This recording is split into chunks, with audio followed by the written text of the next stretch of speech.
할렐루야, 여러분 반갑습니다. 오늘 수요 예배에도 하나님의 크신 은혜가 여러분들의 삶 가운데 있으시길 주님의 이름으로 축복합니다. 우리는 매주 수요일마다 우리 통성경 말씀을 읽어 나가고 있습니다. 우리 지난주는 느헤미야서를 살펴보았는데요. 여러분은 느헤미야서를 우리가 기억하면서 우리가 말씀을 좀 정리해 보도록 하겠습니다. 여러분, 느헤미야서를 우리가 기억했을 때 이 느헤미야라는 사람이 이 페르시아로부터 엄청난 투자를 받고 고국의 땅인 예루살렘 땅으로 귀환하는 장면을 우리가 살펴보았습니다. 그리고 느헤미야를 통해서 예루살렘에 무너진 뭘 세웠죠? 벽을 세우는 것을 우리가 살펴봤습니다. 그래서 1차 기한 때는 이제 스룹바벨과 여호수아 이 두 사람을 통해서 성전을 세웠고요. 2차 때는 에스라라고 하는 학자를 통해서 무너진 율법을 다시 회복했고, 마지막 3차 때는 느헤미야를 통해서 무너진 성벽까지 재건하고 성벽을 봉헌식하는 것까지 우리가 지난주에 살펴보았습니다. 물론 성벽을 재건할 때 여러분 쉬운 일만 있었던 것은 절대로 아니었습니다. 여러 사람의 방해꾼도 있었고요. 특별히 느헤미야를 죽이기 위해서 갖가지 모함도 있었던 것을 여러분들이 기억하실 겁니다. 그러나 그런 모함이 있고 공격이 있음에도 불구하고 느헤미야는 성벽을 끝까지 재건하는데 완성합니다. 왜 완성할 수 있었죠? 하나님의 선하신 손이 항상 느헤미야와 함께 하고 있었기 때문입니다. 그래서 느헤미야 이 성벽 재건 프로젝트가 무려 52일 만에 완공되는 놀라운 기적이 이제 지난주 우리가 살펴봤던 내용이었습니다. 이 성벽이 재건되면서 이제 예루살렘 성전도 있고 율법도 있고 성벽까지 있으니 이제 외부로부터도 안전한 나라가 됐습니다. 특별히 고아와 과부들까지도 어려움을 당하지 아니하고 안전하게 성 안에 거주할 수 있게 되면서 어느 나라가 왔는가 봤더니 두로 사람들까지 왔습니다. 여러분, 두로 사람들이 왔다는 건 뭐가 시작됐다는 거죠? 국제 무역이 시작됐다라는 겁니다. 그러면 예루살렘 성 주변으로 해서 경제적 풍요가 동시에 찾아왔었다라는 것도 여러분들이 기억하실 겁니다. 근데 문제는 뭐냐면 그들에게 경제적 풍요가 온 즉시 그들이 뭐 하기 시작합니까? 타락하기 시작하는 거예요. 그래서 이방인들 여자와 함께 뭐 하는 겁니까? 통혼하기 시작하고요. 심지어 안식일까지 범하게 되는 것도 우리가 살펴보았습니다. 그래서 점점 예루살렘이 회복의 길로 들어가야 하는데 경제적 풍요는 있지만 하나님 나라, 이 제사장 나라의 모습은 온데간데 없어지고 오직 적의 모습을 그대로 답습하는 모습을 우리가 살펴보았습니다. 그래서 느헤미야가 울분을 토로하며 그들을 다시 회복하게 하고 이 느헤미야가 개혁을 하는 장면들을 우리가 마지막 13장을 통해서 우리가 살펴보았죠. 정말 우리가 안타까운 모습들을 많이 봤습니다. 왜냐하면 이들은 이스라엘 백성의 이 아비들, 정말 광야 1세대하고도 뭐 해야 되죠? 구별되어야 합니다. 그들은 특별한 교육도 받았고요. 페르시아로부터 안전한 이 상황과 또 그들에게 특별한 투자도 받았기 때문에 얼마나 극상품 무화과로 준비되어 있어서 열매로 맺었어야 했습니까? 그런데 그들은 조금도 달라지지 않고 여전히 그들의 아비 세대와 똑같은 죄악된 연약한 모습을 보이고 있었다는 것이 바로 느헤미야서를 통해서 우리가 확인할 수 있었던 이스라엘 백성들의 모습이었다라는 겁니다. 정말 이제 그들에는 성전도 있고 율법도 있고 성벽도 있기 때문에 하나님을 잘 섬기기만 하면 됐습니다. 그러면 하나님께서 그들에게 복 주실 것이 뻔해 보이는데 그거를 못하고 있는 것이죠. 오히려 이스라엘 백성들은 경제적 풍요에 젖어버려서 오히려 하나님을 예배하지 못하고 하나님으로부터 멀어지는 결과가 그들의 삶 가운데 나타나기 시작했다라는 겁니다. 그리고 그 이야기에 대해서 이제 이어서 이야기를 시작할 건데 그 이야기가 바로 말라기서를 통해서 시작하게 될 겁니다. 여러분, 말라기 1장 1절을 우리가 한번 같이 읽어보도록 하겠습니다. 오늘 말씀 말라기 1장 1절의 말씀입니다. 같이 읽어보겠습니다. 시작. 여호와께서 말라기를 통하여 이스라엘에게 말씀하신 경고다. 여러분, 지금 하나님은 이 시대에 누구를 사용하시죠? 말라기라고 하는 한 선지자를 마지막으로 사용하실 겁니다. 여러분, 말라기는 구약에 있는 마지막 책을 쓴 주인공입니다. 그리고 이 느헤미야 사역의 마지막 후반부, 말미때 이거나 아니면 느헤미야가 사후에 죽고 나서 바로 나타난 선지자를 부로 이제 말라기 선지자가 활동한 시대라고 추측을 하고 있습니다. 그러니 이 느헤미야가 개혁했을 그때에 이제 말라기 선지자가 활동했는데 말라기를 읽어보면 조금도 이스라엘 백성들이 개혁되지 못했다는 것을 발견하게 됩니다. 그러니까 느헤미야의 개혁은 실패했다라고 볼 수 있겠죠. 그러니 여러분, 이 말라기를 통해서 하나님은 또 다른 하나님의 마지막 메시지를 지금 전해주고 계신다는 겁니다. 그러니까 느헤미야를 통해서도 하나님이 그들에게 변화를 도모하셨는데 그들이 조금 더 변하지 않자 이제 하나님은 마지막 선지자인 말라기를 통해서 하나님은 그들에게 중요한 메시지를 전달하고 계신다는 거예요. 그래서 1절 하반절에 보면 어떤 단어가 나와 있습니까? 경고라고 나와 있는 거예요. 정말 중요한 메시지라는 거예요. 그래서 이제부터 하나님께서 말씀하실 이 메시지는 이스라엘 백성들이 두고두고 기억해야 될 가장 중요한 말씀이라는 겁니다. 그래서 이 말라기는 옛 문건만이 아니라 지금 오늘 이 시대에도 여전히 우리들 가운데에 유효한 말씀, 하나님의 놀라운 말씀이 담겨져 있다라고 볼 수 있습니다. 그러면 여러분, 이 말라기가 하나님의 마음과 하나님의 메시지를 그 당시에 전달하는 하나님의 메신저, 스피커로 이제 사용받게 될 텐데요. 그래서 그의 이름이 말라기입니다. 여러분, 말라기의 이름의 뜻이 뭐냐면 나의 사자라는 뜻이에요. 그러니까 여호와의 사자라는 이름의 뜻이 바로 말라기니까 그래서 왜 말라기가 말라기인지를 우리가 알게 되는 거죠. 왜? 말라기를 통해서 하나님의 마지막 중요한 메시지를 전달하고 싶으시기 때문이라는 겁니다. 그럼 말라기 중요해요, 안 중요해요? 진짜 중요합니다. 진짜 하나님의 마지막 당부이기 때문에 그렇다는 거예요. 자, 그러면 이 구약 시대에 마지막으로 쓰임 받았던 마지막 선지자 이 말라기의 구체적인 내용을 이제 살펴보도록 하겠습니다.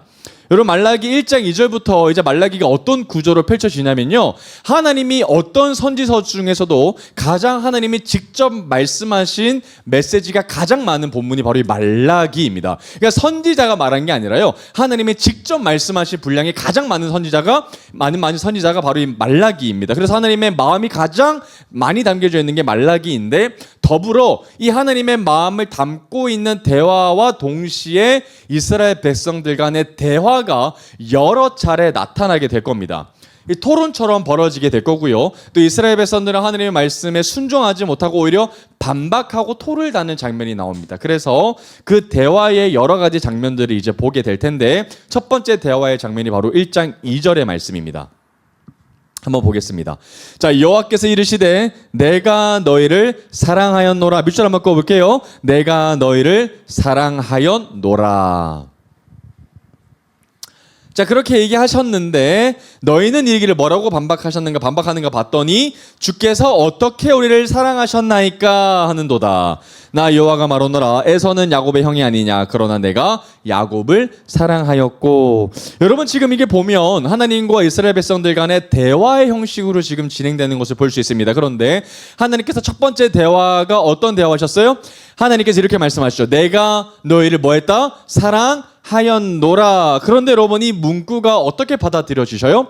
굉장히 슬프게 받아들여집니다. 왜 그렇죠? 마치 헤어진 연인과의 마지막 대화처럼 내가 너를 정말 사랑했었는데 라는 굉장히 비참하고 관계의 단절을 나타내는 듯한 말씀이기 때문입니다. 그리고 상대방은 뭐라고 얘기했죠?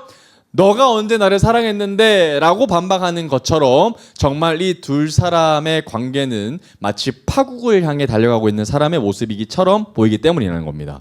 그런데 여러분, 이렇게만 읽으면 굉장히 하나님이 이제는 더 이상 그들을 사랑하지 않는 것처럼 느껴지지만 원문을 보면 그렇지 않습니다. 원문의 동사는 완료형 시제를 썼어요. 그래서 영어 표현을 보면 I have loved you라고 써요. 그러니까 내가 어제로 사랑했고 지금도 여전히 사랑하고 있어 라는 표현이에요. 그래서 이 문구를 조금 더 원문에 맞게끔 번역하면 이렇게 번역할 수 있어요.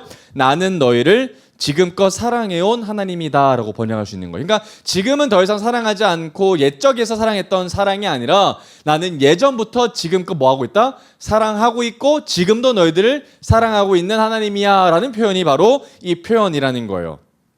그러니 얼마나 완료형 시제를 써서 다행인지요. 그죠? 그래서 여전히 이스라엘 백성들이 하나님을 떠났고 하나님을 배신했지만 하나님은 여전히 그들을 떠나시지 아니하고 뭐 하시는 거예요? 여전히 사랑하고 계신다라는 표현이 바로 이 표현이라는 겁니다. 자, 그런데 그에 반해서 이스라엘 백성들의 반응은 어때요? 어떻게 하나님이 우리를 사랑하셨습니까? 언제 주님이 우리를 사랑하셨다고요? 이렇게 반박하고 있다는 겁니다. 여러분 굉장히 무례하지 않습니까? 마치 이 모습은 이스라엘 초기 백성들, 애굽에서 갓 나온 그 사람들의 모습과 같이 목이 굉장히 뻣뻣한 모습을 보이고 있습니다. 굉장히 무례하고 굉장히 건방진 태도를 하나님 앞에 보이고 있다는 겁니다. 고개를 빳빳이 들고 핏대를 세워가며 하나님이 우리를 언제 사랑하셨는데요? 라고 반박하는 게 그들의 현재의 주소라는 겁니다. 페르시아로부터 3차 기한한 이 백성들의 모습이 이렇게 절망적인 모습이라는 거예요. 조금도 변화가 없고 정말이지 똑같은 그들의 모습은 정말 우리에게 낙담을 주기까지 합니다. 여러분 이렇게 페르시아로부터 기한한 백성들이 이렇게 된 이유가 뭡니까? 제가 아까 얘기했던 것처럼 경제적 풍요죠.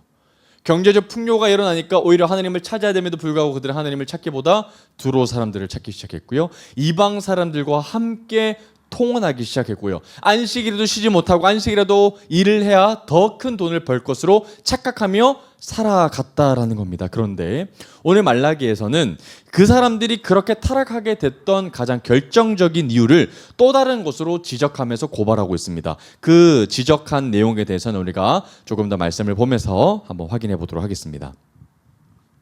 계속 이어서 2절 말씀을 보도록 합시다. 말라기 1장 2절을 보니까 이렇게 말씀이 나옵니다. 여호와께서 이르시되 내가 너희를 사랑하느냐 하면서 마지막에 뭐라고 나오는 거 봤더니 나 여호와가 말하노라 에서는 야곱의 형이 아니냐 그러나 내가 야곱을 사랑했다. 이게 무슨 말이에요? 여러분 원래 하나님의 이 이스라엘 고대 근동사에서는 누구만 사랑을 독점합니까? 장자죠. 그래서 야곱이 아니라 누가 사랑을 받아야 돼요? 에서, 야곱의 형인 에서가 사랑을 받아야 하는데도 불구하고 하나님은 누구를 더 크게 사랑하셨다는 거예요? 장자가 아니라 차남인 야곱에게 하나님이 엄청난 축복을 허락해 주셨다. 하나님의 언약을 그에게 허락해 주셨다라고 얘기하는 겁니다. 그래서 야곱의 직계 민족이 누굽니까? 바로 이스라엘 민족이죠. 이 유대인의 흔적이 바로 야곱의 직계 자손으로 내려오는 겁니다. 그러면 반면에 이 에서는 어떻게 됐는지 한번 보겠습니다. 에서 1장 3절부터 4절까지입니다. 자, 에서는 미워하였으며 그의 산들을 황폐하게 하였고 그의 산업을 광야의 이리들에게 넘겼다. 완전히 야곱과는 대조되는 삶을 살았습니다. 4절이죠. 에돔은 말하기를 우리가 무너뜨림을 당하였으나 여러분 에돔이 누구 민족입니까? 에서의 후손의 민족이 바로 에돔 민족이었죠. 우리가 무너뜨림을 당하였으나 또 이렇게 얘기합니다. 황폐된 곳을 다시 쌓으리라 하거니와 그렇게 얘기하는 거예요. 그런데 하나님이 뭐라고 얘기하십니까? 나 만군의 여호와는 이르노라 그들은 쌓을지라도 다시 뭐 할 것이라는 거예요? 또 헐 거라 얘기하시는 거예요. 사람들이 그들을 일컬어 악한 지역이라 할 것이요 여호와의 영원한 진노를 받는 백성이다 라고 칭함을 받게 하실 거라는 겁니다. 누가요? 야곱이 아니라 에서의 민족인 에돔 민족을 말입니다. 그러니 이 이스라엘 백성들이 한번 얘기하시는 거예요. 오히려 에돔 민족의 축복을 받아야 하는데 내가 그를 사랑하지 아니하고 내가 너희들을 사랑한 것이 아니냐. 에돔 민족이 어떻게 되었는가 봐라. 너희들이 더 잘 알고 있지 않느냐라고 지금 하나님이 이렇게 얘기하신다는 겁니다. 여러분 이렇게 하나님이 대답하신 이유가 뭐예요? 이스라엘 백성들 하나님이 어떻게 우리를 사랑하셨습니까? 사랑의 증거를 보여주십시오. 이렇게 얘기했을 때 하나님이 야야 내가 너희들을 오히려 더 사랑했고 야곱을 예서를 내가 더 미워했던 거 너희들 더 잘 알지 않느냐라고 하나님이 지금 설명하고 계신다라는 거예요. 여러분 에돔 민족이 어떻게 되는지 이미 우리는 통성경을 통해서 다 살펴본 바 있습니다. 에돔의 멸망을 예언한 이 책이 어떤 책이었죠? 바로 오바댜라는 책이었습니다. 이미 우리는 통성경 때 다 봤습니다. 여러분 한 번 더 기억을 더듬기 위해서 한번 찾아가 보겠습니다. 오바댜서 1장 10절 말씀입니다.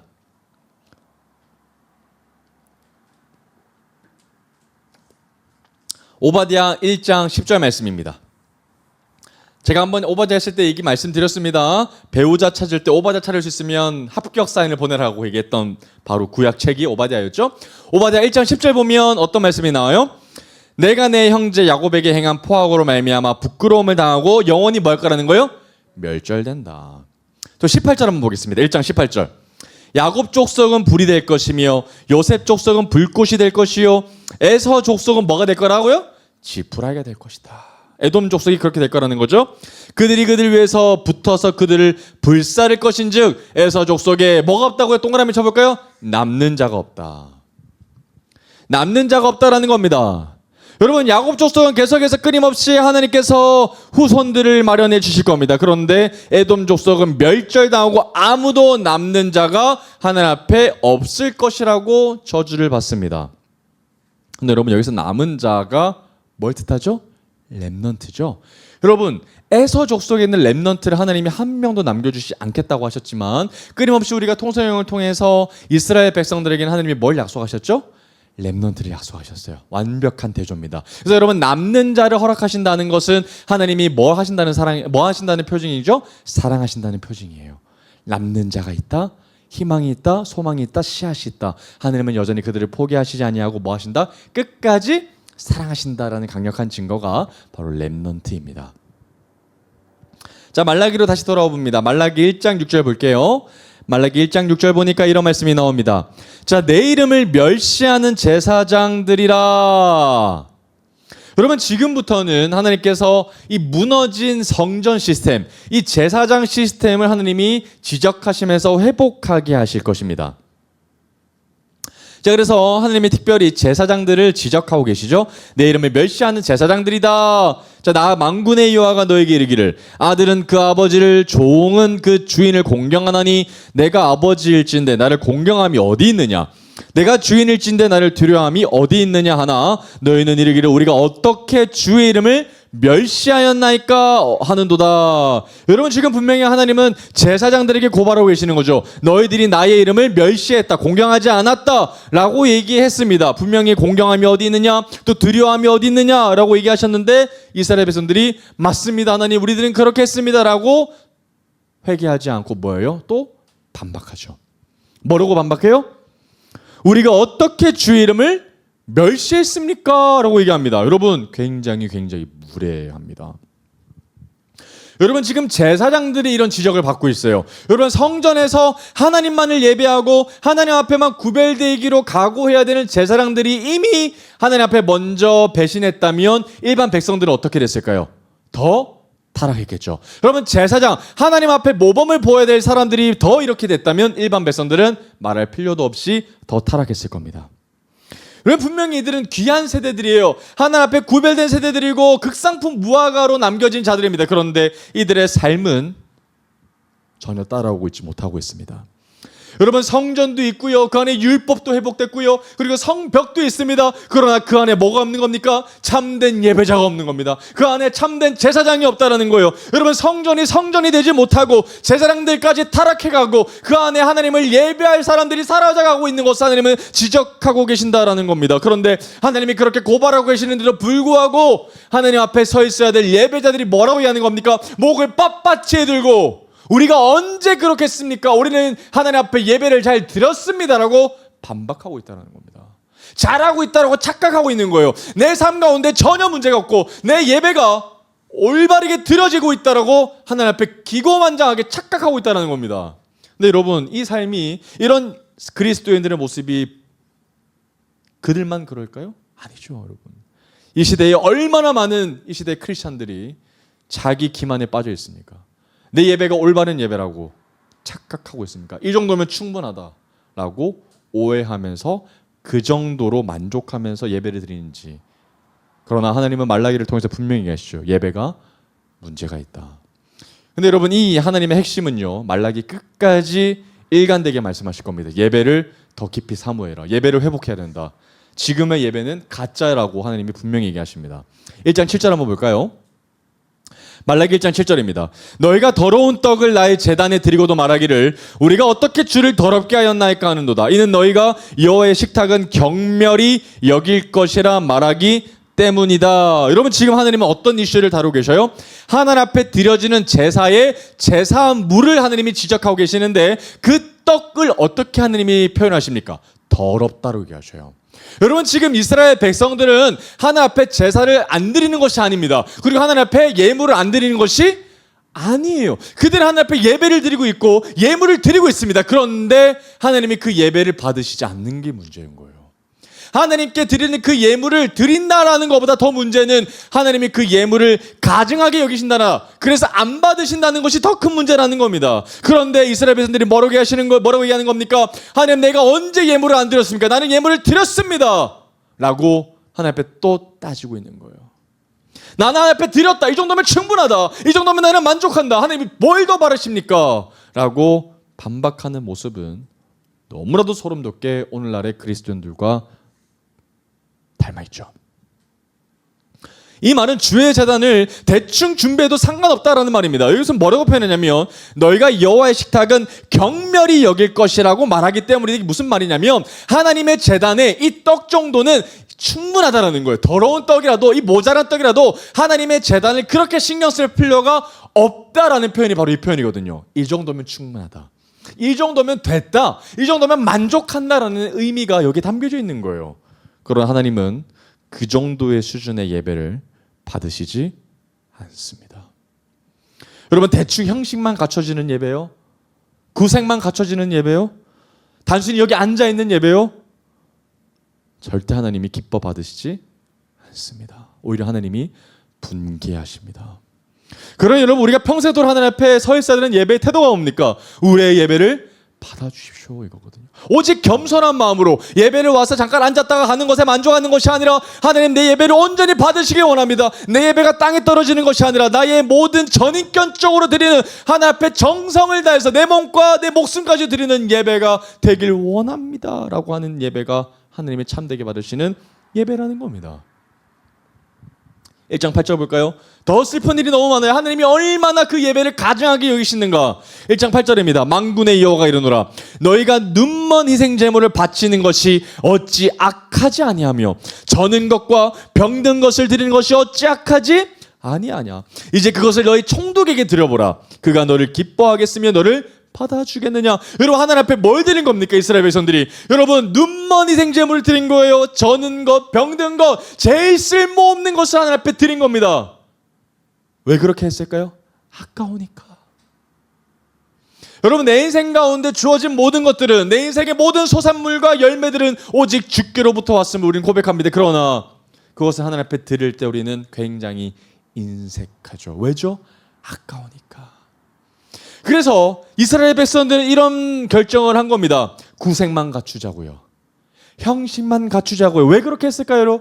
여러분, 그냥 안 드리는 게 더 낫지 않았을까요? 그런데 그들에게는 이런 마음이 있었던 겁니다. 좋은 것을 드리기에는 아깝고 안 드리기에는 불편하고. 그러나 하나님께서 예물을 원하시는 것은 그 예물 자체가 아니라 뭘 받으시는 거죠? 마음이죠. 어떤 마음으로 드리는가? 그런데 하나님은 그 더럽고 시궁창 같은 그 마음을 하나님이 결코 바르시지 않겠다라는 겁니다. 그래서 하나님이 뭐라고 표현하시는 거예요? 그 총독에게 다 갖다 줘봐라. 총독은 기뻐 받겠는가? 그럼 만약에 이스라엘 백성들이 그 흠 있는 것들을 총독에게 갖다 바쳤다면 어떻게 됐을까요? 그 자리에서 처형당했을 겁니다. 여러분, 세상 사람들에게도 하물며 가장 좋은 것으로 접대하려고 합니다. 잘 보이기 위해서 세상에 권력 있는 사람들, 이름난 사람들에게는 제일 좋은 것으로 접대하지 않습니까? 그런데 오히려 하나님에게는 가장 좋은 것이 아닌 줄 수 있는 것, 줘도 아깝지 않은 것, 남는 것, 꼬다리를 주는 우리의 태도가 하나님 앞에 얼마나 가증스러운지요. 사람한테도 하지 않는 행동을 하나님 앞에 하고 있다라는 겁니다. 여러분들, 이 문제는 그대로 예수님이 한 번 더 지적하시거든요. 그리고 누가복음 11장 41절 한번 가보겠습니다. 누가복음 11장 42절 말씀입니다. 여러분, 그 당시에 예배를 잘 드리지 않았던 특히 제사장들이 결국 신약시대 들어가면 누가 됩니까? 바리새인들과 사두개인들이 되겠죠. 그래서 여전히 변화되지 않는 그들의 태도를 보고 예수님은 분명히 그들의 태도를 변화시키기 위하여서 말씀하십니다.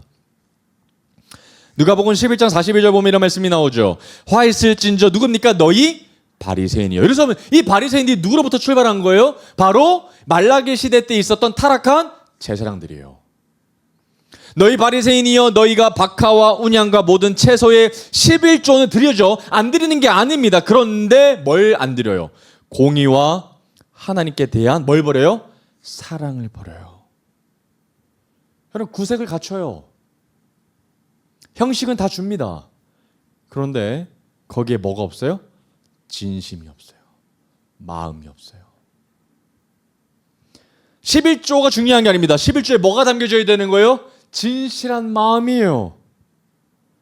나의 모든 소산은 하나님께로부터 온 것입니다. 주시는 것도 하나님이시오 걷어가시는 것도 하나님이시오니 주여 내 모든 11조에 대한 경의를 하나님 앞에 드립니다. 그리고 하나님 내 마음 주님의 것입니다 라고 두렵고 떨리는 마음으로 하나님 앞에 예물을 드렸어야 했는데 바리새인들은 뭐만 드린 거예요? 돈만 준 거예요. 형식만 갖춘 거예요. 구색만 갖춘 거예요. 그리고 뭘 안 준 겁니까? 하나님 앞에 드리는 내 마음과 사랑을 드리지 않았던 거예요. 여러분 오늘날도 마찬가지입니다. 여러분 오늘날도 우리 예배자들이 예배만 드리면 여기만 앉아있으면 주일만 지키면 되는 줄 착각합니다. 근데 뭐가 빠지면 안 되는 거예요? 하나님을 향한 마음과 사랑이 빠지면 안 되는 거예요. 여러분 오늘날에 얼마나 많은 율법주의자들이 많은지요. 섬기는 것이 많으면 구원받는 줄 착각하고 교회에 많은 시간들을 쓰면 구원받는 줄 착각합니다. 중요합니다. 그러나 그 안에 뭐가 중요한 거예요? 진짜 하나님을 향한 경외죠. 이 일을 통해서 내가 영광받는 것이 아니라 이 일을 통해서 내가 살아있음을 발견하는 것이 아니라 아무도 내 섬김을 알아주지 않는다고 할지라도 아무도 내 명성에 관심이 없다고 할지라도 오직 하나님 앞에만 서 있는 그 마음, 그 가난한 마음, 겸손한 마음으로 하나님 앞에 서는 그 마음이 정말 무엇보다 중요하다라는 겁니다. 말라기로 다시 돌아와서 1장 9절 보겠습니다. 말라기 1장 9절 보니까 이런 말씀이 나옵니다. 만군의 여호와가 이르노라 너희는 나 하나님께 은혜를 구하면서 우리를 불쌍히 여겨서 하여 보라 너희가 이같이 행하였으니 내가 너희 중 하나인들 받겠느냐. 여러분 이들의 삶의 태도가 이런데 이들의 예배의 태도가 이렇게 무너지고 하나님 앞에 진심을 다하지 못하고 사랑을 드리지 못하고 가증한 것으로 형식만 갖추고 구색만 갖추는 이런 자들인데 하나님 앞에 뭘 그렇게 요구한다는 거예요? 은혜를 구한다는 거예요. 복 달라고 하는 거예요. 그리고 하나님은 뭐라고 계시는 거예요? 너희들의 예배 태도가 그런데 어떻게 내가 너희들의 이 간절한 이야기에 응답하겠느냐. 그래서 하나님이 분명히 뭐 원하시는 겁니까? 예배죠. 진짜 영과 진리로 드리는 삶의 예배. 진짜 참되게 드리는 그 예배를 하나님이 너무나도 원하신다라는 겁니다. 우리의 모든 것을 드리는 예배, 하나님 앞에 마음과 정성과 뜻을 다하는 그 목숨을 다한 예배를 하나님이 너무나도 기다리고 계신다는 겁니다. 그럴 때 하나님께서 우리의 부르짖음을 응답해 주시지 않겠습니까? 그런데 이스라엘 백성들의 태도를 보면 얼마나 이기적인지요. 하나님 앞에는 좋은 것을 드리지 못하는데 하나님 앞에는 그 예배의 태도가 무너졌는데 하나님 앞에 바라는 것은 얼마나 많은지요. 1장 10절입니다. 만군의 여호와가 이르노라 너희가 내 제단 위에 헛되이 불사르지 못하게 하기 위하여 너희 중에 성전 문을 닫을 자가 있었으면 좋겠도다. 내가 너희를 기뻐하지 아니하면 너희가 손으로 드리는 것을 받지도 아니하리라. 여러분 정말이지 슬픈 표현이 아닐 수 없습니다. 여러분 하나님께서는 거짓된 예배, 헛된 예배를 뭐 하신다는 거예요? 안 받으시겠다는 거예요. 오히려 이런 표현을 쓰셔요. 헛되게 불사르지 못하게 한다. 헛되게 예배하지 못하게 한다. 그래서 뭐하게 하신다는 거예요? 성전 문을 닫고 싶다. 하늘 문을 닫고 싶다라고 얘기하시는 거예요. 그래서 뭐 하시겠다는 겁니까? 너희가 드리는 모든 예물도 받지 않겠다. 예배도 받지 않겠다. 왜죠? 헛되게 예배드리기 때문이에요. 헛되게 예물 드리기 때문인 거예요. 하나님은 그 가증한 냄새를 도저히 견딜 수가 없으신 거죠. 그래서 누구라도 그 성전문을 빨리 닫았으면 하는 마음이신 겁니다. 그러니 지금 우리에게 필요한 것이 뭡니까? 하늘 앞에 간절하게 바라는 것 딱 하나. 나의 예배를 받아주시옵소서. 예배 회복입니다, 여러분. 하나님만을 간절히 경외하는 거요. 하늘 앞에 나의 모든 마음을 아낌없이 내어드리는 것이요. 주님만이 나의 왕이시라고 고백하는 나의 고백과 나의 헌신과 오직 하늘 앞에 서 있기로 다짐하고 결단하는 나의 온전한 삶의 방향의 전환이 오직 하나님께서 기뻐 받으시고 기다리고 계신다라는 거죠. 그렇다면 오늘도 우리가 우리의 예배를 점검하지 않을 수가 없게 되는 것이죠. 나의 예배가 온전히 하나님 앞에 기쁨이 되는 것인가? 정말 하나님이 받으시기에 충분하신가? 내가 마음을 온전히 드리고 있지는 못하는 것인가? 내가 진짜 하나님 앞에 정성과 뜻을 다해 하나님 앞에 예배드리고 있는가를 우리가 점검해 보아야 한다는 겁니다. 1장 12절 13절입니다. 그러나 너희는 말하기를 여호와의 식탁은 더러워졌고 그 위에 있는 과일 곧 먹을 것은 경멸이 여길 것이라 하여 내 이름을 더럽히는도다. 여러분 경멸이 여긴다는 것이 뭡니까? 그 정도면 충분하다라는 겁니다. 그 정도 과일이면 충분해. 이 정도면 충분해. 극상품이 아니더라. 이 정도면 하나님이 받으셔도 상관없어. 어차피 불태울 것인데 뭐 그리 중요한 것을 갖다 놔야 되는가? 이런 식으로 얘기한다는 겁니다. 그러면서 하나님의 이름을 더럽히는 자로 쓰임받는 것이죠. 13절입니다. 만군의 여호와가 이르노라 너희가 또 말하기 이렇게 얘기했습니다. 이 일이 얼마나 번거로운고. 이게 무슨 말입니까? 예배 드리는 게 너무 아깝다는 겁니다. 이 시간이 너무 허비되는 것 같고 다른 사람들은 이 시간 가운데 골프 치고 이 시간 가운데 자기의 삶을 누리고 오히려 많은 것들을 유흥으로 쏟으며 살아가고 있는데 예배 시간에 주일날 드리며 이 아까운 11조를 내어드리는 것이 얼마나 번거로운지 이렇게 하나님 앞에 따박따박 따진다라는 거예요. 그래서 13절에 뭐라고 표현합니까? 코웃음 친다는 거예요. 그러면서 이렇게 얘기합니다. 훔친 물건도 돼. 저는 것도 돼. 병든 것도 돼. 구색만 갖춰. 형식만 있으면 돼. 이렇게 얘기한다는 거예요. 이 정도면 충분하다는 거예요. 여러분 속지 마십시오. 이 정도 예배는 다 버려지는 예배입니다. 여러분 안 받으십니다. 하나님 다 버려집니다. 정말 하나님 앞에 우리 온전한 마음을 드릴 때 그때 예배를 하나님이 받으시는 거예요. 여러분 정말 여러분들의 삶 가운데 하나님을 향한 예배가 온전히 회복되시기를 주님이라고 축복합니다. 예배가 정답입니다. 여러분 그래서 여러분 이렇게 얘기합니다. 너희가 이같이 봉헌물을 가져오니 여러분 봉헌물 안 가져오는 게 아니에요. 다 가져옵니다. 그런데 하나님 이렇게 얘기하시죠. 내가 그것을 너희 손에서 받겠느냐 이는 여호와의 말이니라. 그리고 이제 여러분 2장으로 넘어가겠습니다. 2장으로 넘어가면 하나님께서 특별히 제사장들을 향해서 말씀하시는 장면이 나와요. 아무래도 책임 있는 자들이 제사장들이지 않겠습니까? 2장 1절 보면 이렇게 표현이 나옵니다. 너희 제사장들아 이제 너에게 이같이 명령하노라. 여러분 그들에게 전혀 소망이 없었으면 말라기 때 그냥 멸절시키면 되는 거죠. 죽이면 됐습니다. 그런데 하나님이 말라기를 통해서 끊임없이 그들에게 말씀하시고 특별히 말라기 2장 1절에 제사장들을 컨택하셔서 그들에게 질책하시고 또 말씀하신다는 것은 하나님이 그들을 없애고 싶으신 마음보다 뭐가 더 크시다는 거예요? 그들의 예배를 회복하고 싶으신 마음이 훨씬 더 크시다라는 거예요. 2장 1절입니다. 그래서 하나님이 이제 질책하셔요. 만군의 여호와가 이르노라 너희가 만일 듣지 아니하며 마음에 두지 아니하여 내 이름을 영화롭게 하지 아니하면 내가 너에게 저주를 내려 너희의 복을 저주하리라. 내가 이미 저주하였나니 이는 너희가 그것을 마음에 두지 아니하였습니다. 여러분 뭘 마음에 두지 않은 거예요? 제사장들이 하나님의 말씀이죠. 여러분 여호와의 말씀을 마음에 도저히 두지 않는 겁니다. 여러분 오늘날에도 옛 율법이 두 돌판에 쓰여졌던 것처럼 성경을 가까이 하지 않으면 여전히 책장에 꽂혀져 있는 멀리 있는 말씀일 뿐이죠. 그런데 그 말씀을 지금 어디에 새기라고 하는 거예요? 하나님이 마음에. 여러분 그래서 우리는 성경을 주야로 먹어야 되는 거예요.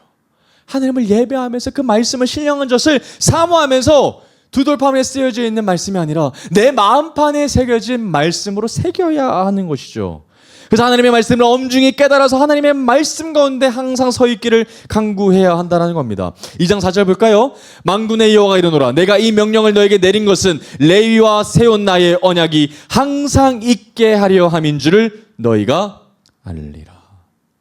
그럼 하나님 뭐 말씀하셔요? 레위와 세운 나의 언약. 그리고 하나님이 그 말씀을 계속해서 너희들에게 상기시키시는 이유가 뭡니까? 뭘 깨달으라는 거예요? 너와 나의 사이에는 뭐가 있다? 언약이 있다. 우리 언약 백성이다라고 하시는 거예요.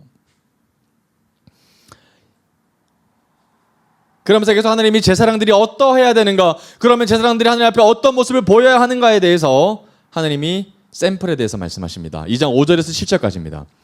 자, 레위와 세운 나의 언약은 어떤 언약이냐? 내가 한 번 더 설명해 주겠어. 자, 그러면서 말씀하시죠. 생명과 평강의 언약이라. 왜 그럴까요, 여러분? 죽을 수밖에 없는 그들에게 하나님이 언약을 맺으심으로 말미암아 그들에게 뭐가 임했어요?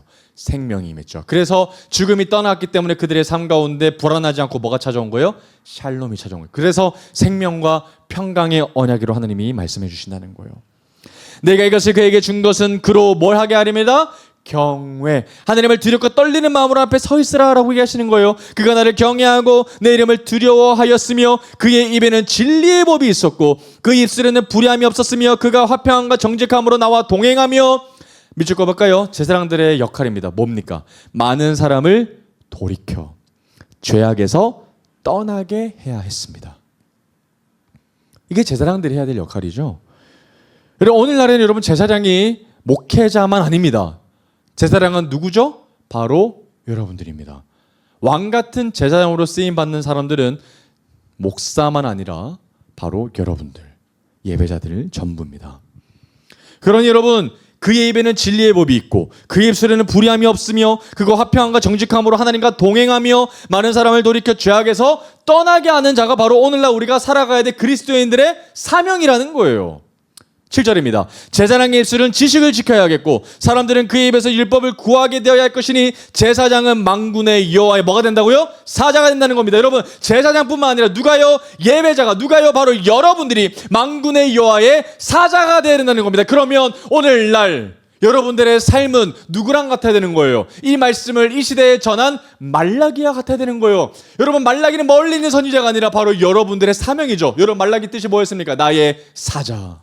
만군의 여호와의 말씀을 전하는 사자, 그것이 바로 여러분들의 사명, 바로 말라기의 사명이 바로 우리의 사명인 줄 믿습니다. 아멘. 그래서 여러분, 말라기는 멀리 있는 삶이 아니라 바로 이 시대에 즉각적으로 선포되어야 될 하나님의 급한 말씀인 줄 믿습니다. 얼마나 하나님이 시급한지요. 여러분, 지금은 목사만 스피커가 아니죠. 바로 여러분들 모두가 하나님의 말씀을 태어나는 하나님의 스피커, 메신저가 되어야 하는 줄 믿습니다. 근데 여러분, 실상은 어때요? 여러분, 실상 한번 볼까요? 말라기 2장 보겠습니다. 말라기 2장 8절부터 13절 보면 얼마나 하나님께서 그 악했던 그 시대의 상을 적나라하게 말씀하시는지 모릅니다. 8절 볼까요? 너희는 옳은 길에서 떠나 많은 사람을 율법에 거스르게 하는도다. 여러분, 오히려 율법을 하나님의 말씀으로 이끌어야 할, 이스라엘 백성들을 하나님의 말씀으로 이끌어야 될 사람들이 오히려 율법으로부터 떠나게끔 했다라는 거예요. 그러면서 뭐라고 표현하십니까? 나 만군의 여호와가 이르노니 너희가 레위의 언약을 뭐했다? 깨뜨렸다. 그래서 생명과 평강의 언약이 있어야 될 이스라엘 땅 가운데 뭐가 사라진 겁니까? 생명과 평강의 언약이 사라져버린 거예요. 그러면 여러분들, 생명이 없고 죽음만 있는 그 땅 가운데, 평강이 없고 두려움과 불안함이 있는 그 땅 가운데 뭐가 임하셔야 돼요? 이제 깨어진 언약 가운데 완전한 새 언약을 가지고 오실, 그래서 참된 생명을 주시고 샬롬으로 오시는 그분이 누가 되셔야 되는 거예요? 하나님이신 바로 메시아, 하나님의 아들이신 예수 그리스도께서 새 언약의 중보자로 오시고 바로 생명과 평강의 언약으로 이 땅 가운데 찾아오실 거라는 겁니다.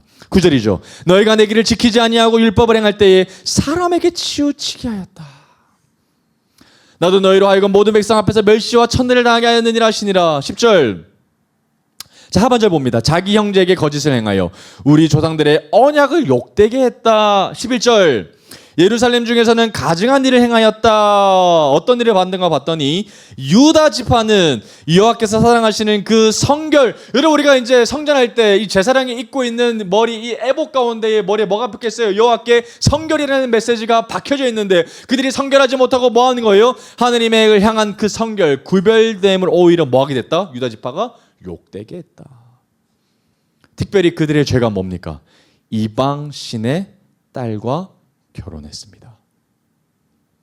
이방 신의 딸과 결혼했어요. 12절. 이 일을 행하는 사람에게 속한 자는 깨는 자나 응답하는 자는 물론이요 만군의 여호와께 제사를 드리는 자도 여호와께서 야곱의 장막 가운데서 끊어버리라. 여러분, 제사장들도 끊어버린다고 하시는 아주 무서운 말씀을 하시는 거죠. 13절. 너희가 이런 일을 행하나니 곧 눈물과 울음과 탄식으로 여호와의 제단을 가리게 하는도다. 그러므로 무서운 말씀이 나옵니다. 여호와께서 다시는 너희의 봉헌물을 돌아보지도 아니하시며 그것을 너희 손에도 기꺼이 받지도 아니하신다. 아무리 하나님 앞에 우리의 예배를 드려도, 우리가 하나님 앞에 아무리 예물을 드려도 하나님이 안 받으시겠다라고 지금 단언하신다는 거예요. 그럼 여러분, 이제 소망이 없어진 것 같습니다. 절망밖에 없는 것 같습니다. 그러면 이제 말라기 3장 1절부터 어떤 이야기가 나오겠습니까? 절망이 아니라 소망의 메시지가 선포되기 시작합니다. 3장 1절 보겠습니다. 만군의 여호와가 이르노라. 보라. 밑줄 거 볼까요? 내가 내 사자를 보내리니 그가 내 앞에서 뭐 할 겁니까? 길을 준비할 것이다. 밑줄 거 볼까요? 길을 준비한다.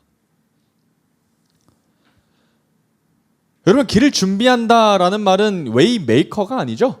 길을 준비하는 정도지 길을 만드는 자는 아닙니다. 그러면 여기서 말하는 사자는 세례 요한입니다.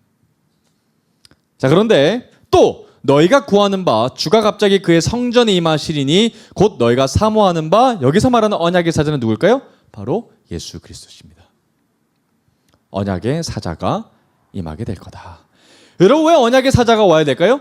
왜 생명과 평강의 언약이 다시 와야 될까요? 여러분 이 느헤미야와 또 에스라와 그리고 오늘 말라기까지 살펴본 결과가 뭐냐면 결말이 뭐냐면 핵심은 도저히 페르시아 70년의 그 교육을 받고서도 이 많은 시간들을 그렇게 하나님 앞에 극상품무학으로 쓰임을 받아도 전혀 변하지 않는다는 거예요. 옛 언약으로는 그들에게는 소망이 있다 없다? 없다라는 거예요. 그래서 뭐가 필요한 거예요? 새 언약이 필요하다라는 겁니다. 자, 3장 3절입니다. 그러면 언약의 사자가 오셔서 어떤 일이 벌어지는가? 자, 3장 3절 보면 이런 표현이 나옵니다. 그가 은을 뭐 한다고요? 연단한다. 동그라미 연단한다. 정금같이 연단하신다는 거죠. 깨끗한 자 같이 앉아서 레위 자손을 깨끗하게 하되, 여러분 특별히 하나님 예수님이 뭐 하신다는 거예요? 제사장도 회복시키실 겁니다. 제사장들 회복시키시는 이유가 뭐예요? 레위 지파를 회복하시게 하는 이유가 뭡니까? 예배 회복 때문이죠. 하나님 나라 제사장 나라를 회복하게 하기 위해서 먼저 레위 자손을 정금같이 하신다는 겁니다. 연단시키신다는 겁니다. 여러분 연단은 필연적으로 고통스럽습니다. 불에 들어가야 되기 때문입니다. 그들이 공의로운 제물을 이제 하나님 앞에 바치게 될 것입니다.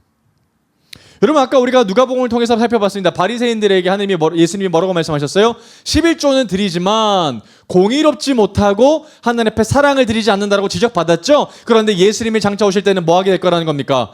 공의가 회복될 거라는 거예요. 공의. 이 말씀의 성취가 누가복음에 이루어진 거죠. 예배 회복하게 하신다는 겁니다. 자, 말라기 3장 4절 5절입니다. 그때 유다와 예루살렘의 봉헌물이 옛날과 고대와 같이 나 여호와께 뭐가 된다고요? 예배가 기쁨이 될 겁니다. 여러분 예배가 회복될 때, 예배가 하나님이 받으시기 시작할 때 하나님이 뭐 하신다는 겁니까? 기쁘시기 시작한다는 거예요. 그래 우리가 또 기도할 수 있는 거죠. 하나님 우리의 예배가 하나님의 마음을 기쁘게 하는 예배가 되길 간절히 소망합니다. 이 기도는 우리가 죽을 때까지 평생 동안 해야 되는 기도입니다. 5절입니다. 내가 심판하러 너에게 임할 것이라 점치는 자에게와 간음하는 자에게와 거짓 맹세하는 자에게와 풍습꾼의 삭세에 대하여 억울하게 하며 과부와 고아를 압제하며 나그네를 억울하게 하며 나를 경외하지 않는 자들에게 속히 뭐 할 거라는 거예요? 증언하리라. 속히 오시겠다라는 거예요. 속히 오시겠다. 만군의 여호와가 말했다.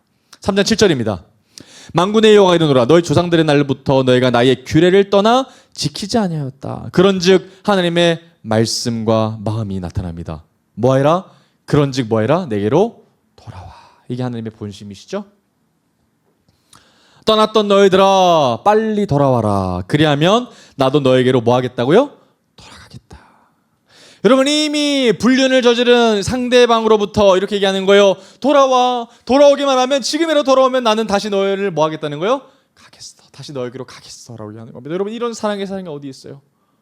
우리가 돌아가기만 하면, 하나님 앞에 온전히 서기만 하면 우리의 이전의 삶은 잊으시고 기억하시지 아니하시고 다시 우리의 신랑이 되어주겠다 하시는 거죠. 너희가 이르기를 우리가 어떻게 하여 돌아가리까 이렇게 얘기합니다. 여러분 이스라엘 백성들이 하나님 앞에 돌아가는 방법을 모릅니까? 알죠. 그들의 마음 앞에 드리면 됩니다. 그런데 얼마나 그들이 정신을 못 차리는지 어리석은 질문을 하고 있습니다. 정말 바보 같은 질문을 하고 있지 않습니까? 그런데 여러분 하나님은 그들에게 친절하게 말씀하십니다. 3장 8절 볼까요? 어떻게 하면 하나님 앞에 돌아갈 수 있는가? 그러면 진짜 돌아갈 수 있는 그 비밀이 3장 8절 가운데 담겨져 있는 겁니다. 3장 8절 볼까요? 사람이 어찌 하나님의 것을 도둑질하겠느냐? 그러나 너희는 나의 것을 도둑질하고도 말하기를 우리가 어떻게 주의 것을 도둑질하였나이까 하는도다. 이는 곧 뭐다? 11조와 봉헌물이다. 그 하나님 앞에 온전히 돌아가는 방법이 뭘 회복하는 거예요? 11조와 봉헌물 회복하는 거라는 거예요. 하나님이 갑자기 왜 11조 이야기를 하실까? 왜 돈 얘기하실까? 여러분 어떤 교회에서는 여러분 말라기에서 잘 하는 것이 금지가 되어 있는 교회도 있대요. 돈 얘기 때문에 그러는 겁니다. 11조 강조하는 교회가 여러분 정상인데 그 이야기를 이제 부담스러워하기 시작합니다. 그래서 여러분 11조 왜 이야기하는지 보겠습니다. 여러분 여기서 11조 오해하면 안 돼요. 돈이 핵심이 아닙니다. 끊임없이 우리가 말라기를 통해서 보는 것은 돈이 아니라 뭐예요? 마음이거든요. 3장 10절 보겠습니다. 만군의 여호와가 이르노라 너희의 온전한 11조를 창고에 들여 나의 집에 뭐가 있게 하고 동그라미 쳐봅시다. 양식이 있게 하고. 하나님의 집에 양식이 있게 하라는 거예요. 여러분 그럼 우리의 11조가 하나님의 집에 뭘 쌓게 하는 겁니까?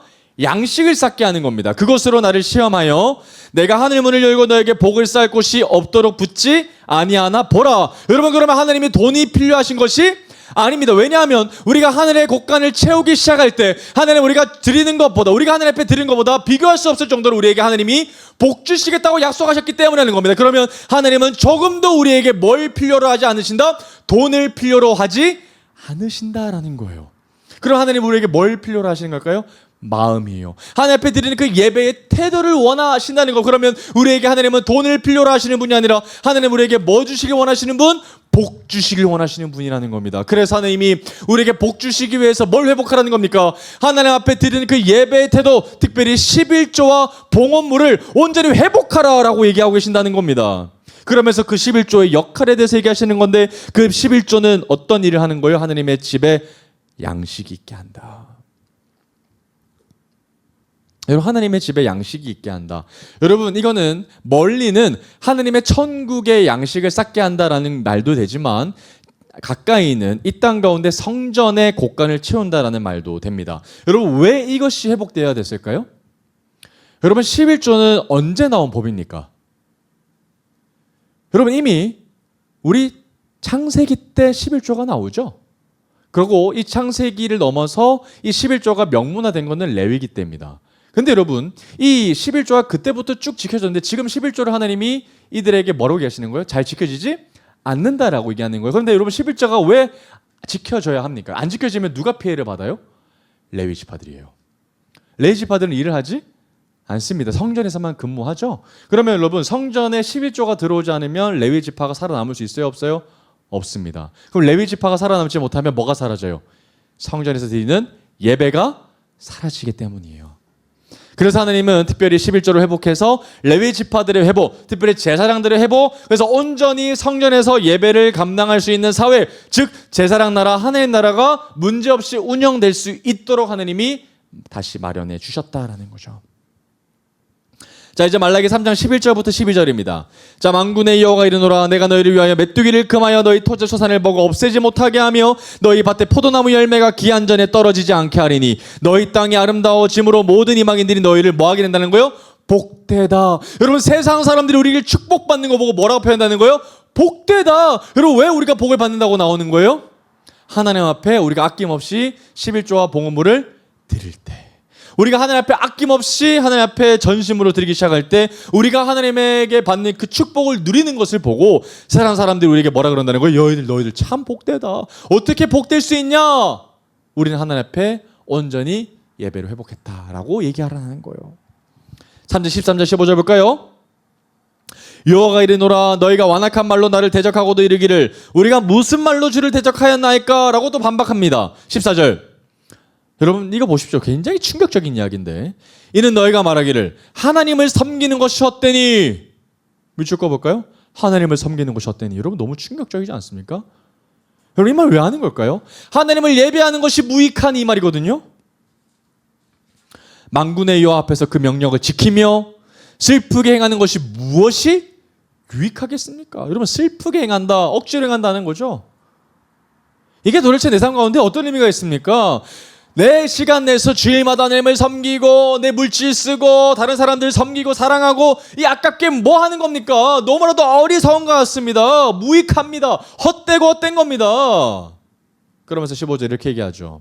지금 우리는 교만한 자가 복되다 하며 악을 행하는 자가 번성하며 하나님을 오히려 시험하는 자가 화를 면한다 하노라 함이라. 여러분, 이거는 오늘날에도 똑같이 얘기하고 있죠. 악인의 형통함에 대해서 얘기하는 겁니다, 여러분. 왜 하나님을 믿지 않는 사람들이 더 편하게 삽니까? 하나님 앞에 제자가 되지 않는 사람이 어떻게 더 그렇게 평온한 삶을 사는지요? 만약에 그런 사람들이 있다면 하나님을 제대로 믿지 않고 대충 믿고, 아니면 하나님을 믿지 않고 오히려 하나님 앞에 떠남을 살아갔을 때, 하나님의 앞에 온전히 서지 않았을 때 오히려 더 평안하다면, 그것이 더 부유하게 해준다면 오히려 하나님을 섬기지 않겠습니다 라고 얘기하는 것이 그들의 삶이라는 거예요. 그러면 너무 화가 나지 않습니까? 어처구니 없지 않습니까? 그런데 여러분, 이때요 하나님이 대답하지 않으셔요. 여러분, 저도요 악인의 형통함에 대해서는 대답을 못합니다. 제가 어떻게 알겠어요? 그런데 여러분, 그때요 하나님이 아니라 어떤 사람들이 등장해요. 그 사람들이 대답을 하거든요. 16절 한번 볼까요? 자, 그때에 누가 등장합니까? 밑줄 볼까요? 여호와를 경외하는 자들이 등장합니다. 얼마나 멋있는지요. 여러분, 하나님 앞에 악인의 형통함에 대해서 따박따박 따질 때 그때 하나님이 대답하시기 전에 하나님의 이름을 경외하는 자들이 나타났다라는 겁니다. 그리고 하나님을 대신해서 그 질문을 하는 건방진 사람들에게 대신해서 말하고 있습니다. 여러분, 하나님 앞에 얼마나 멋진지요. 얼마나 이들의 삶이 하나님 앞에 이름이 창대하게 하는지요. 뭐라고 얘기하는지 한번 볼까요? 여호와께서 그것을 분명히 들으시고 여호와를 경외하는 자와 그 이름을 존중히 여기는 자를 위하여 여호와 앞에 있는 기념책에 기록하셨느니라. 놀라운 건 여러분, 그 시대 때에도요, 말라기 시대 때에도 누가 있었다는 겁니까? 여전히 하나님의 이름을 경외하는 사람들이 있었다는 거예요. 모두가 그렇지 않았어요, 여러분. 바로 이 사람들이 누굽니까? 누구라고 얘기할 수 있겠어요? 렘넌트입니다. 경외하는 자들, 렘넌트, 남은 자들이죠.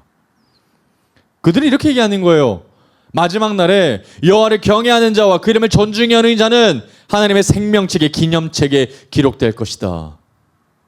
17절, 만군의 여호와가 이르노라 나는 내가 정한 날에 그들을 나의 특별한 소유로 삼을 것이. 이제 하나님이 화답하시는 거예요. 나는 내가 정한 날에 그들을 나의 특별한 소유로 삼을 것이요 또 사람이 자기를 섬기는 아들을 아낌같이 내가 그들을 아끼리니. 18절, 그때에 너희가 돌아와서 의인과 악인을 분별하고 하나님을 섬기는 자와 섬기지 아니하는 자를 분별하리라. 여러분, 이때 여호와를 경외하는 자들이요, 세상 앞에 나아가서 훨씬 더 하나님을 떠나는 삶이 풍요해 보이고 그것이 오히려 지혜로워 보이고 그것이 오히려 훨씬 더 편한 삶, 평온한 삶이 될 것 같은데 오히려 그리스도를 닮아가고 제자가 되어지고 악으로부터 공격받고 유혹받는 이 힘든 삶을 지켜내는 이유가 뭡니까? 오히려 고난의 길로 기쁜 마음으로 들어가는 이유가 뭐예요? 이 삶이 영원하지 않다라는 거예요.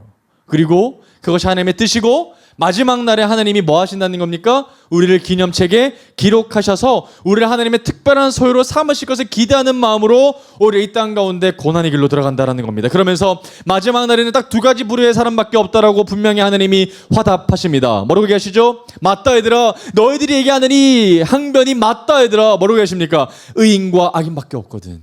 마지막 날에는 내가 의인과 악인밖에 없을 것이야. 또 마지막 날에는 누구밖에 없다는 겁니까? 하나님을 섬기는 자, 그리고 하나님을 섬기지 않았던 사람들밖에 없을 거야. 또 하나님을 예배했던 사람들, 하나님을 예배하지 않았던 사람들밖에 없을 거야. 마지막 날에 나를 타협했던 자들과 끝까지 타협하지 않고 예배를 사모했던 사람들밖에 없을 거야 라고 하나님이 얘기하신다는 겁니다. 여러분, 그렇다면 여러분, 지금도 악인의 형통함에 대해서요, 그저 그렇게 신앙을 지키는 사람들이 훨씬 더 편하게 사는 것에 대해서는 저도 역시 답을 하지 못합니다. 그러나 이것 하나는 분명히 압니다. 이 세상이 영원하지 않다. 그리고 하나님은 우리에게 깊은 예배를 원하시고 마지막 날에 하나님을 섬기는 사람과 섬기지 아니한 사람을 하나님은 구별하길 원하신다. 이거밖에 없다는 겁니다. 그러면 우린 뭐 해야 될까요? 악인의 형통함을 부러워할 것이 아니라 우린 이들과 같이 렘넌트가 되어서 하나님 앞에 온전히 예배를 사모하는 마음으로 서 있어야 되지 않을까요? 여러분, 이제 말라기 4장 1절로 넘어갑니다. 여러분, 이제 말라기 4장 1절 보면 하나님께서 놀라운 말씀으로 우리에게 하시는데요. 자, 만군의 여호와가 이르노라. 계속해서 하나님이 화답하시는 장면이에요. 맞다 얘들아, 렘넌트야, 맞다. 용광로 불같은 날이 이르느니. 어떤 날입니까? 마지막 날이에요. 여러분, 악인의 형통함에 대해서 말씀하시지 않아요. 왜 형통하게 하시는지, 과연 그 형통함이 하나님이 주시는 건지도, 악이 주는 건지도 하나님이 설명하시지 않습니다. 그런데 하나님이 분명히 얘기하시는 거, 이 세상이 영원하지 않다. 교만한 자와 악을 행하는 자는 다 지푸라기 같을 것이다. 여러분, 아까 지푸라기 오바댜서에 나왔죠? 지푸라기 어떤 민족입니까? 버려졌던 에돔 민족이었죠. 그 이르는 날에 그들을 살라 그 뿌리와 가지를 남기지 아니할 거야. 자, 근데 반면에 2절부터 3절까지입니다. 내 이름을 경외하는 너희에게는, 이게 무슨 말입니까? 렘넌트죠. 남아있는 자들에게는 아무리 이 땅이 하나님을 거스르는 자들이 되어진다고 할지라도, 아무리 문화가 적당하게 하나님 앞에 신앙을 지키면 된다고 하는 사람들에게 있어서도 여전히 구별되어서 하나님 앞에 끝까지 깊은 예배를 사모하는 너희들에게는 뭐가 떠오른다는 거예요? 공의로운 해가 떠오른다는 거예요. 그래서 밑줄 그어볼까요? 치료하는 광선. 할렐루야. 치료하는 광선이다. 그래서 뭘 치료할까요? 깊이는 죄입니다. 우리의 모든 깊은 죄를 치료하게 하실 겁니다. 그러나 나아가서는 어디까지 치료하실까요? 이 땅 가운데서 우리의 연약함, 우리의 질병과 우리의 마음과 우리의 모든 어려움들을 하나님께서 뭐 하실 거라는 겁니까? 여호와 라파 하나님으로 치료하실 거라는 겁니다. 할렐루야. 여러분 이거 믿으셔야 돼요. 공의로운 해가 떠오르는 주님을 경외하는 백성들에게는 여호와 라파의 하나님께서 우리의 모든 질병을 치료하실 것이라고 말씀하셨습니다. 궁극적으로 그런 일들이 벌어질 때 너희가 나가서 외양간에서 어떻게 된다는 거예요? 외양간에서 나온 송아지 같이 막 뛰어온다는 거예요. 여러분 얼마나 기쁜지요. 여러분 치료하는 광선이 우리에게 임하기 시작할 때 우리의 모든 죄가 떠나가고 우리가 온전해지고 우리의 모든 연약함들이 회복되어지고 우리의 모든 상처받은 마음과 우리의 모든 아픈 것과 우리의 모든 기억들과 우리의 모든 연약한 우리의 육신의 몸들이 회복되기 시작할 때 우리는 외양간에서 막 나온 송아지 같이 뛰어놀 것이라는 거예요. 근데 거기서 끝이 아니죠. 3절 볼까요? 또 너희가 뭐 할 거라는 거예요? 엄청난 축복이에요, 여러분. 그렇게 우리가 이해하지 못했던 악인의 형통함에 대해서 너무나도 이해하지 못했지만 결국 그날이 이를 때는 그 악인을 뭐 하게 할 거라는 겁니까? 의인의 발밑에 있을 거라는 거예요. 할렐루야, 여러분. 악인을 밟을 거라는 거예요. 우리가 직접 말이죠. 그들이 내가 정한 날에 너희 발바닥 밑에 뭐와 같다? 재와 같다. 여러분 왜 재가 됐죠? 하나님이 그들을 지푸라기로 불살라 없애버렸기 때문이었어요. 그러니 악인의 형통함에 대해서 불화할 필요 있다 없다? 하나도 없다는 겁니다. 여러분 악인의 형통함이 불어올 수 있는 이유가 있다면 이 나라가 이 세상이 영원할 때만 그렇습니다. 그러나 이 세상이 영원하지 않고 길어봤자 80년 인생이라면 우리는 악인의 형통함에서 조금도 불화하지 않을 필요가 있게 되는 것이죠. 오히려 악인이 누구 밑에? 우리의 발 밑에 있다. 오히려 숯불을 악인에게 올려놓을 것이다 라고 하나님이 말씀하셨던 것처럼 말이죠. 그러니 우리가 불화할 필요가 전혀 없는 줄 믿습니다. 그리고 하나님 우리에게 마지막으로 당부하셔요. 말라기 4장 4절부터 6절까지입니다. 자, 뭐라고 말씀하시는가? 너희는 내가 호렙에서 온 이스라엘을 위하여 내 종 모세에게 명령한 법 곧 율례와 법도를 기억하라. 보라 여호와의 크고 두려운 날이 이리 전에 어떤 말씀하시는 거예요? 이 땅 영원하지 않다. 곧 온다. 내가 선지자 누구요? 엘리야. 또 선지자 엘리야. 여러분 여기서 선지자 엘리야가 누구를 뜻하는지를 볼 수 있습니다. 첫 번째는 가까이는 세례 요한이고요. 궁극적으로는 예수 그리스도십니다. 6절입니다. 엘리야가 왔을 때 어떤 일이 벌어지는가? 그가 아버지의 마음을 자녀에게로 돌이키게 하고, 오늘 말씀 핵심이죠. 아버지의 마음을 자녀에게로 돌이키게 하고, 그러니까 아버지가 자녀를 향한 사랑이 회복된다라는 거고요. 마찬가지로 자녀들의 마음을 그들의 아버지에게로 돌이키게 한다. 뭐가 먼저입니까? 아버지의 마음이 먼저죠. 도저히 자녀를 사랑할 수 없는데 아버지가 자녀 향한 마음이 뭐가 되는 거예요? 회복되는 거예요. 그 일이 일어나기 시작했을 때 자녀들의 마음 역시 아버지를 향한 사랑으로 회복될 거라는 겁니다. 돌이키지 아니하면 두려거든 내가 와서 저주로 그 땅을 칠까 하노라 하시니라. 여러분 이 날이 어떻게 가능해지는 거예요? 바로 궁극적인 예수 그리스도가 오실 때 화목제물이 되어서 하나님과의 관계가 회복되기 시작할 때 그 일이 이루어진다라는 겁니다. 할렐루야. 여러분 말씀 한번 찾아봅니다. 여러분 마태복음 3장 3절 가보겠습니다. 마태복음 3장 3절입니다.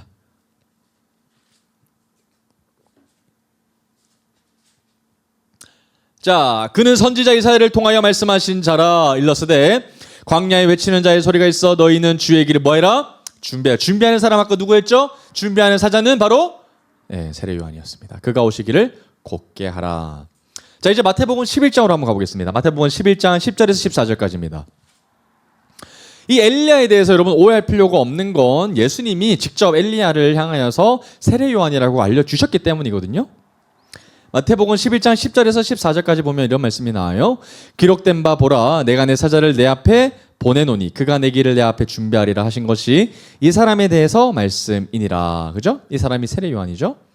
자, 그리고 13절입니다. 자, 모든 선지자와 율법이 예언한 것은 누구까지? 바로 이 세례 요한까지다. 선지자는 마지막 선지자는 세례 요한까지다라고 이해하시는 거죠. 14절 만일 너희가 즐겨 받을진대 오리라 한 엘리야가 바로 누구다고요?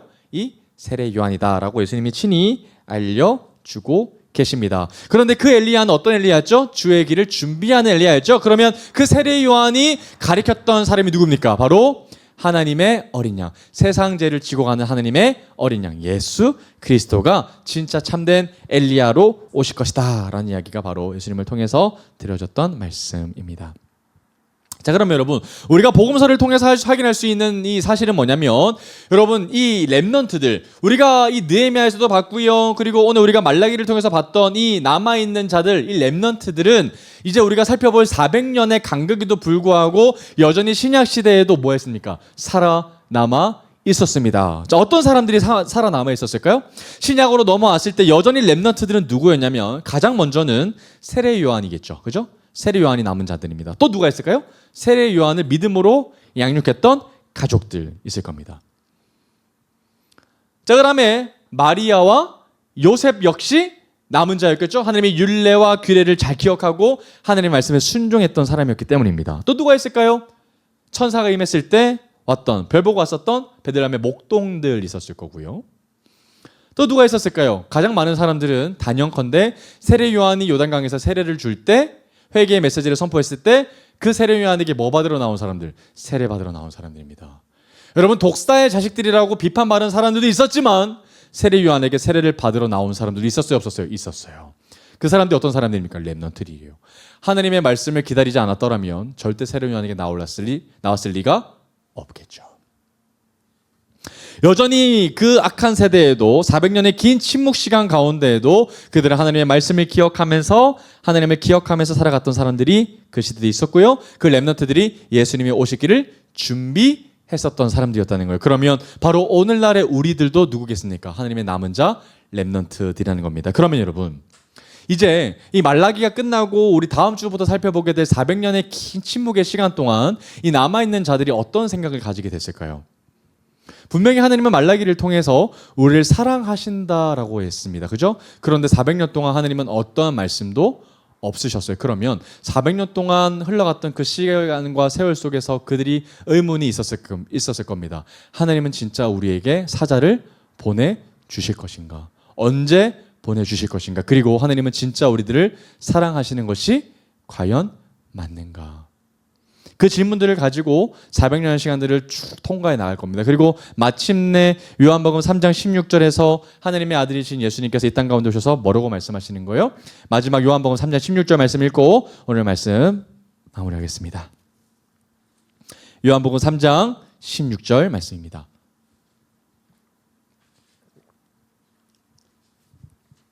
하나님이 세상을 이처럼 사랑하사 독생자를 주셨으니 이는 그를 믿는 자마다 멸망하지 않고 영생을 얻게 하려 하심이라. 아멘. 우리 말씀의 중요한 포인트가 어디입니까? 정말 하나님이 우리를 사랑하시는가? 400년의 긴 시간 동안에도 우리를 잊지 아니하고 우리에게 응답하시는가를 그 질문에 대해서 예수님이 답하시죠? 뭐라고 얘기하시는 거예요? 하나님이 세상을 이처럼 사랑했다. 하나님은 여전히 끝까지 사랑하셨다. 그래서 뭐 주셨다는 거예요? 내가 왔다. 이 말씀 선포하셨다는 겁니다. 우리 다음 주에는 정말 여러분 400년의 그 시간 동안에도 의미 없는 시간으로 하나님이 400년을 보내신 것이 아니라 그 긴 시간 동안에도 여전히 하나님은 나라를 움직이시고 제국을 움직이게 하셔서 오실 그 예수 그리스도의 길을 닦고 계셨다는 사실을 발견하면서 하나님의 또 다른 큰 은혜를 경험하는 시간이 되기를 간절히 소망합니다. 오늘 우리 들은 말씀들을 잘 기억하면서 다시 한 번 더 찬양하고 기도하며 오늘 말씀을 오늘 예배를 마치도록 하겠습니다.